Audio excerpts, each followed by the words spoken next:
School படிக்கும் போதோ college படிக்கும் போதோ நம்மளால இவ்வளவுதான் படிக்க முடியும், இவ்வளவுதான் உன்னோட மைண்ட் செட்டு, இதாதான் இதுக்கு மேல உன்னால முடியாது அப்படின்ட்டு சொல்லியிருந்தாங்கன்னா இட்ஸ் டேம்லி புல்ஷிட். ஸோ அப்படிலாம் எதுவுமே இல்லை, நம்மளாலேயே முடியும். ஸோ காலேஜ் அண்ட் ஸ்கூல் டைம்ல டாப் 10 டாப் 3 பசங்க இவங்க மட்டும் தனியாக பிரிச்சிருப்பாங்க. ஸோ இவங்களால மட்டும் எப்படா படிக்க முடியுது அப்படின்ட்டு நம்ம அப்பவே நினச்சிருப்போம். ஸோ அவங்களால மட்டும் இல்லை, நம்மளாலையும் படிக்க முடியும், நம்மளும் ஒரு டாப் 10 டாப் 3க்குள்ள கண்டிப்பாக வர முடியும். ஸோ காலேஜ் அண்ட் ஸ்கூல் லைஃப்ல இப்படியே நம்மளால முடியாது அப்படின்ட்டு மெயின்டைன் பண்ணியிருந்தீங்கன்னா, ஸோ இதுக்கு நமக்கு மெயினான தேவையே நம்மளோட மைண்ட் ஹெல்த்து தான். ஸோ நம்ம மைண்டை ஜென்ரேட் பண்ணிட்டே இருக்கணும். எந்த அளவுக்கு நம்ம ஃபோக்கஸாக இருக்கிறோமோ ஸோ அந்த அளவுக்கு நம்ம மைண்ட் ஹெல்த் நமக்கு ஹெல்ப்ஃபுல்லாக இருக்கும். ஸோ இதை பார்த்தான full details, college steps. So ரொம்ப நாள் டிலே பண்ணாமல் let's get into the video. Different way to study. So எல்லாருக்குமே டிஃப்ரெண்ட்டாக ஸ்டடி வேரியன்ஸ் இருக்கும். சில பேர் பார்த்தோன்னே படிச்சிருவாங்க, சில பேர் பக்கமாக எழுதினா தான் படிப்பாங்க. ஸோ எல்லாருக்குமே வருதுன்ட்டு நம்மளுமே அதே போல் இருக்கக்கூடாது. உங்களுக்கு என்ன வருமோ, உங்களுக்கு என்ன செட் ஆகுமோ அதுக்கேற்ற மாதிரி படிங்க. ஸோ ரொம்ப டேஸ் நீங்கள் லாங் டேர்மாக உங்கள் ஸ்டடி கொண்டு போகணுன்னா, உங்கள் மைண்டில் ஜென்ரேட் பண்ணணுன்னா, நீங்கள் மார்னிங் படித்ததை மறுபடியும் ஈவினிங்கு அண்ட் நைட்டை ரிட்டர்ன் பண்ணுங்கள். ஸோ அப்போ தான் நம்ம மைண்டில் சேவ் ஆகிக்கிட்டே இருக்கணும். ஸோ மறுபடியும் நீங்கள் அதை படித்ததை ரிட்டர்ன் பண்ணிட்டு வந்தீங்கன்னா லாங் டேர்முக்கு நீங்கள் அதை நீங்கள் கொண்டு போகலாம். உங்கள் ஸ்டடி ஹெல்த் வந்து ரொம்ப ஆக்டிவாக இருக்கும். Using sketch and pens. So colour pens and sketches use பண்ணால் ரொம்பவே நல்லது. நம்ம பிரெயின் ஆக்டிவாக இருக்கிறதுக்காண்டி இது ஹெல்ப்ஃபுல்லாக இருக்கும். ஸோ நம்ம இம்பார்ட்டண்டான வேர்ட்ஸை ஒரு கலர் பென்ஸு அண்டு பேனால் ஸ்கெட்ச் பண்ணிங்கன்னா நமக்கு பார்க்கப்பவுமே தெரியும் என்ன இம்பார்ட்டண்டான வேர்ட்ஸ் யூஸ் பண்ணுறோம் அப்படின்ட்டு. ஸோ நான் கூடமே நிறைய கலர் பென்ஸ் பேனெல்லாம் யூஸ் பண்ணிகிட்டு இருக்கிறேன். ஸோ இதுக்கு என்ன பண்ணணும்னா, நம்ம முக்கியமான இம்பார்ட்டண்டான வேர்ட்ஸ் எல்லாம் நம்ம எழுதுகிறப்போமா படிக்கிறப்போமா நம்ம குறித்து வச்சுக்கிட்டோன்னா நம்ம மறுபடியும் வந்து படிக்கலை என்னமோ நம்ம பண்ணியிருக்கோம் அப்படின்ட்டு நம்ம திருப்பி அதை வந்து பார்க்க தோணும். பிரெயின் அப்போ நமக்கு ஆக்டிவாக இருக்கும். ஸோ அந்த டைமில் நம்ம கலர் பென்ஸ் ஸ்கெச்சஸ் யூஸ் பண்ணலாம். Head blood circulation and study. இது எப்படி ஹெல்ப்ஃபுல்லாக இருக்குன்னா, நம்ம மண்டையில் பிளட் சர்க்குலேஷன் போனோம்னா பிரெயின் ரொம்பவே ஆக்டிவாக இருக்கும்.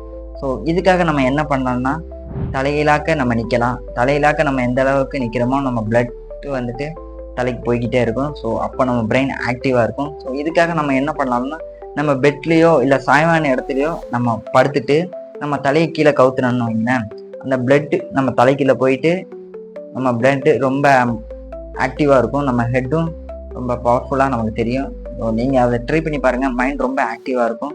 ஸோ இதுக்காக ஃபிசிக்கல் ஆக்டிவிட்டிஸாக நான் 3 சொல்கிறேன். First one short walk, second one breathing, third one stretching. So இந்த மாதிரி நீங்கள் பண்ணிங்கன்னா உங்கள் பிரெயின் ரொம்பவே ஆக்டிவாக இருக்கும். ஸோ நெக்ஸ்ட் லெவலுக்கு நீங்கள் கொண்டு போகலாம். So don't stop studying. So study பண்ணதை எப்போவுமே ஸ்டாப் பண்ணாதீங்க. ஸோ அவன் சொல்கிறேன் ஸ்டாப் பண்ணாதீங்க. ஸோ ஃபார் எக்ஸாம்பிளுக்கு ஏ பர்சன் பி பர்சன் அப்படின்ட்டு 2 பேர் இருக்கிறாங்க. ஸோ 2 பேர் என்ன பண்ணுறாங்கன்னா ஒன்று போல தான் ஸ்டடி பண்ணுறாங்க. ஸோ ஏ பர்சன் படிக்கிறான், பி பர்சன் படிக்கலை. ஸோ இவன் படிச்சுட்டு இருக்கிறான், இவன் படிக்கவே இல்லை. 2 பேருமே எக்ஸாம் ஹாலுக்குள்ளே போகிறாங்க. எக்ஸாம் ஹாலுக்கு போயிட்டு என்ன பண்ணுறாங்கன்னா 2 பேருமே எக்ஸாம் எழுதுறாங்க. ஏ பர்சன் படிச்சிருக்கான், அந்த கொஸ்டின். ஸோ அவன் எழுதாமல் விட்டுறான் அண்டு அவனுக்கு தெரிஞ்சதை எழுதி வச்சுட்டு வரான். ஸோ பி பர்சன் என்ன பண்ணுறான், எக்ஸாமுக்கு போகிறான், அவனுக்கு எதுவுமே தெரியாது. ஸோ அப்படியே வந்துடுறான். ஸோ இவங்க 2 பேர் சேர்ந்து பேசல என்ன பண்ணுவாங்க, நான் படித்ததே வரலடா, கஷ்டப்பட்டு நைட்டெல்லாம் உட்காந்து படித்தேன், நான் படித்ததே வரல அப்படின்னா. ஸோ அப்போ அந்த பி பர்சன் என்ன பண்ணுவான், நல்ல வேலை நான் அப்போவே சொன்னேன், நீ நான் படிக்கலை அதனால நல்ல வேலை நான் எழுதுறேன்னு. ஸோ நீயும் என் நைட்டெல்லாம் உட்காந்து படித்தேன், நீ உனக்கும் வரல அப்படின்ட்டு.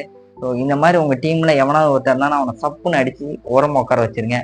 அப்படியெல்லாம் யாருமே இருக்க வேணாம்.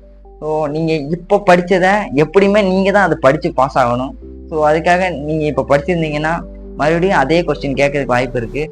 அப்படி இல்லைனாலும் நீங்கள் இப்போ படித்ததை நீங்கள் இனிமே உங்கள் லைஃப்பில் நீங்கள் யூஸ்ஃபுல்லாக வச்சுக்கலாம்.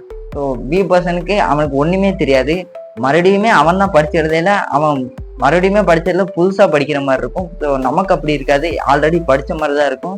ஸோ நம்ம ரிட்டன் எக்ஸாம் எழுதலையோ படிக்கலையோ நமக்கு ஈஸியாக இருக்கும். ஸோ எக்ஸ்ட்ரா நம்ம 2 கொஸ்டின் 3 கொஸ்டின் எக்ஸ்ட்ராவே படிக்கிற மாதிரி இருக்கும். ஸோ அந்த பி பர்சனுக்கு படித்ததையே ஒழுங்காகவே படிக்க மாதிரி தோணும். ஸோ அவன் மறுபடியும் ஃபெயில் ஆகிட்டே தான் இருப்பான், நம்ம இம்ப்ரூவ் ஆகி போய்கிட்டே இருக்கலாம். ஸோ இந்த மாதிரி ஸ்டடியை நிறுத்தாமல் படிச்சுக்கிட்டே இருங்க.